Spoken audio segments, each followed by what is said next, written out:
नमस्कार, knocking-news.com में आपका स्वागत है। मैं हूं गिरिजेश वशिष्ठ।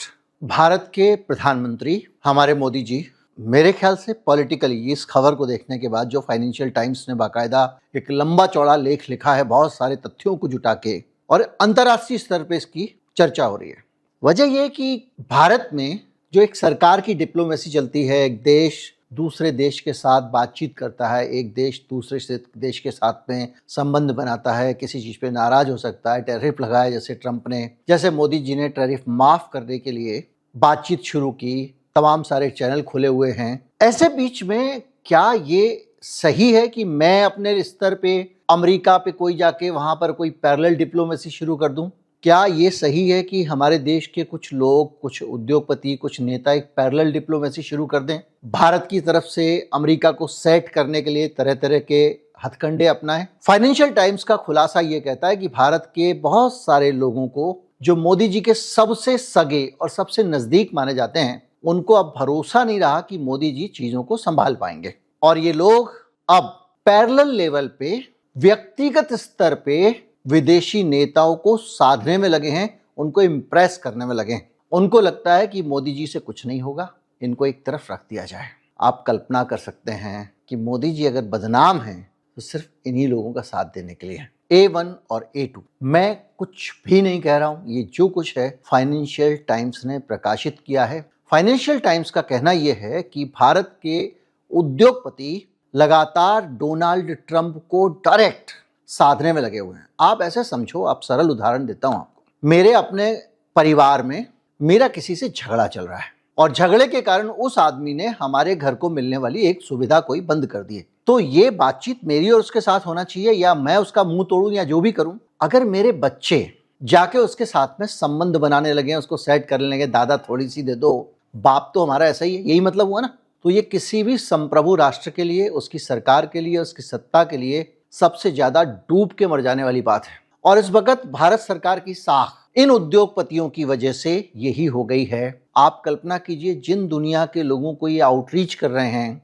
मोदी जी को, सरकार को बाईपास करके, भाई आपको करना है बिजनेस के रिलेशन बनाओ, पॉलिटिशियंस के साथ में आप जाके जो सेटिंग करने की कोशिश कर रहे हो, उनकी नजर में मोदी जी की क्या हैसियत दिखती होगी। और यहां मुझे मोदी जी की चिंता नहीं है, इस देश की क्या हैसियत दिखती होगी। फाइनेंशियल टाइम्स की रिपोर्ट कहती है कि लगातार मुकेश अंबानी और गौतम अडानी ट्रंप को और अमेरिका के सिस्टम को लुभाने में लगे हुए हैं, और उन्होंने सारे घोड़े ठोल रखे हैं। 18 जनवरी 2025 को शपथ लेने के लिए ट्रंप जा रहे हैं। उनका निजी रात्रि भोज है।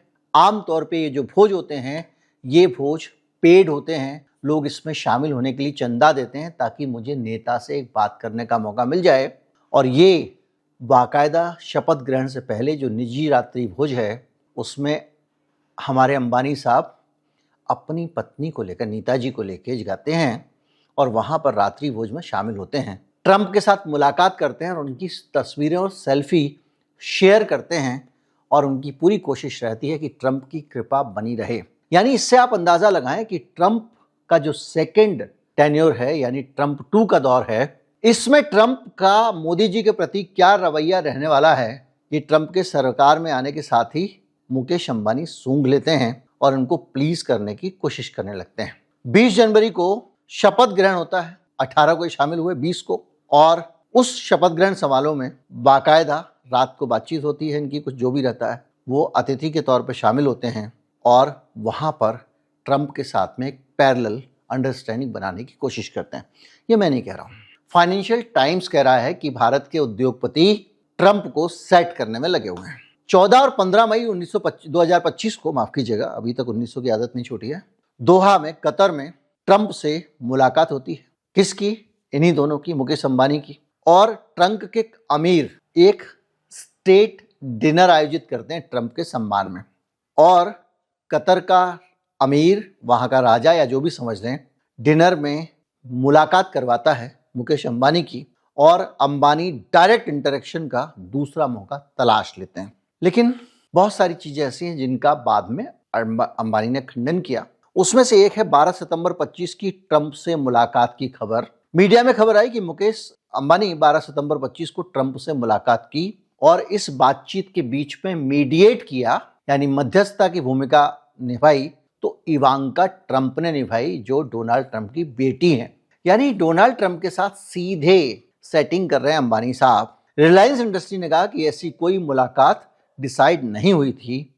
यानी ये पता तो लगता है कि कुछ हो रहा है।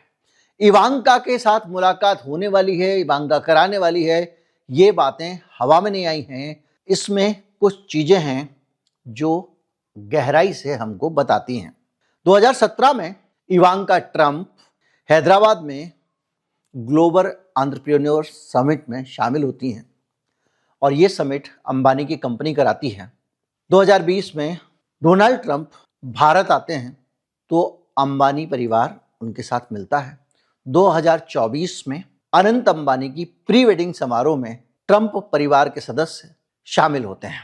कौन कौन? इवांका और जैरेड कुश्नर जो हैं वो ट्रंप के सलाहकार भी हैं और इवांका के पति भी हैं, यानी उनके दामाद भी हैं। कुल मिला के एक के बाद एक बहुत सारी मुलाकातें ये बताती हैं कि डोनाल्ड ट्रंप के साथ में अंबानी एक पैरेलल डिप्लोमेसी लगाने में लगे हुए थे। लेकिन ये घटनाएं तो बैकग्राउंडर की घटना है। जो फाइनेंशियल टाइम्स ने रिपोर्ट किया है वो इससे भी ज्यादा सोचने वाला है और ये बता रहा है कि ट्रंप को ये लोग जितना भी मक्खन लगा लें, ट्रंप कुछ नहीं समझ रहा है इनको। ये डबल बेइज्जती है और ये एक संदेश है कि तुम अपने बाप के नहीं हुए तो हमारे क्या हो गए। मतलब वही वाली बात जो गांव के उदाहरण के तौर पे बता रहा हूं मैं, कि आपके पिता का झगड़ा है और आप पैरेलल तरीके से वहां जाके बात कर रहे हो और उसको नजरअंदाज करके, तो सामने वाला भी आपको दो कौड़ी में नहीं पूछ रहा है। आप सोचिए कि ये जो पैरेलल डिप्लोमेसी है ये संस्थागत यानी ऑफिशियल डिप्लोमेसी नहीं है। इसमें पर्सनल लॉयल्टी और डील्स चल रही हैं। भारतीय उद्योगपतियों ने समझा, ये लिख रहा है वो, कि ट्रंप और मोदी की दोस्ती अब वर्किंग असेट नहीं रही। वॉशिंगटन के फैसले अब व्हाइट हाउस, ट्रंप परिवार और लॉबी नेटवर्क से ही निकाले जा सकते हैं। सरकार बैकसीट पे है और ये लोग सीधे ट्रंप से पहुंच बना रहे हैं। मैं आपसे ज़्यादातर वीडियो में कहता हूं कि कोई भी उद्योगपति देशभक्त हो ही नहीं सकता, वो केवल मुनाफा भक्त है। हालत ये है कि ट्रंप परिवार लगातार अंबानी साहब के निशाने पर है और वो उसको अपने साथ करने में लगे हुए हैं। गुजरात में जामनगर रिफाइनरी का दौरा कराने के लिए ट्रंप जूनियर आते हैं, अनंत अंबानी के साथ निजी समय बिताते हैं, उनके प्राइवेट जू में विजिट करते हैं और ये कहीं से भी सरकारी यात्रा नहीं थी और सीधे ट्रंप परिवार से अडानी संबंध बनाते हैं। मोदी जी को एक तरफ छोड़ दिया गया है। इसके पीछे एक टाइमिंग वाला पॉलिटिकल सिग्नल भी है कि ट्रंप को जब ये बुलाकर यहाँ पर उसके परिवार को प्लीज करने की कोशिश कर रहे थे, उसके अगले ही दिन इसका उल्टा नतीजा है, जो मैंने बताया कि जैसा बाप को नहीं भूलोगे और दूसरे को जब घास डालोगे तो वो आपको बिल्कुल नहीं पूछेगा। और वही हुआ। अगले दिन, एक दिन वो घूम रहा था यहाँ पे वनतारा में और अगले ही दिन ट्रंप ने रूसी क्रूड ऑयल खरीद कर रोक लगाने की घोषणा कर दी। रिलायंस को 2022 से 24 के बीच में $6 बिलियन यानी 50,000 करोड़ से अधिक का फायदा हुआ था। यानी सारे प्लीजिंग जेस्चर्स इनके रखे के रखे रह गए। ट्रंप ऑर्गेनाइजेशन को सीधा अंबानी पे कर रहे थे, पैसे दे रहे थे। ये भी फाइनेंशियल टाइम्स ने प्रकाशित किया है। $10 मिलियन अंबानी से जुड़ी एक कंपनी ने डेवलपमेंट फीस के तौर पे ट्रंप ऑर्गेनाइजेशन को पैसा दिया। जैसे इलेक्टोरल फंड में पैसा बीजेपी को देके कंपनियां सेट कर रही थी, वैसे इन्होंने दिया।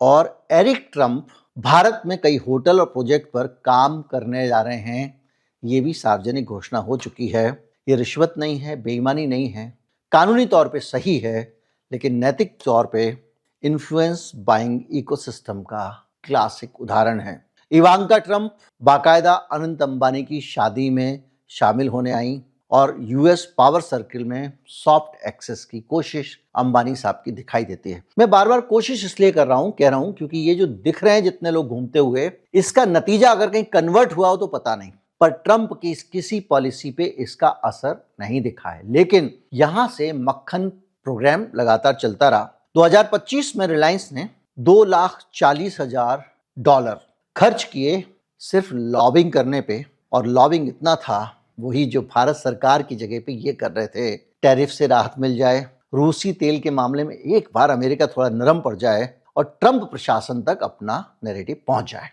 आप कहेंगे ना अंबानी अंबानी की बात करो, अडानी कहाँ है? तो अडानी का सुनिए। FCPA वाला जो केस था अडानी का, जिसमें वो रिश्वत खिलाई थी इन्होंने सोलर वोलर वाले मामले पे, उसमें मल्टी मिलियन डॉलर रिश्वत स्कीम सामने आई है। अमेरिका का department of justice US DOJ और US SEC, इन दोनों ने बाकायदा सिक्योरिटी एक्सचेंज कमीशन, इनमें अडानी ने लॉबिंग करने की कोशिश की है और उस लॉबिंग का नतीजा ये बताया जाता है कि डोनाल्ड ट्रंप ने FCPA में जो एग्जीक्यूशन हो रहा था, जो कार्रवाई हो रही थी, जो इन्फोर्समेंट हो रहा था, एक सख्त बयान देकर उसको रोक दिया था। यानी ये माना जा रहा है कि अडानी कहीं ना कहीं सफल हुए और ये हुआ कि अब ये ढीला पड़ गया केस, धीरे धीरे करके ये केस खत्म हो जाएगा और अडानी बच जाएगा, ऐसी उम्मीद की जा रही है। यानी कोई डायरेक्ट ट्रंप अडानी कनेक्शन भी नहीं हुआ और काम हो गया। 2025 में फाइनेंशियल टाइम्स की रिपोर्ट है, $1,50,000 लॉबिंग पे खर्च किए हैं अडानी ने। लॉबिंग और कानूनी खर्च है ये कुल मिला के। और रिपब्लिकन सर्कल से जुड़े लोग कह रहे हैं कि ट्रंप समर्थक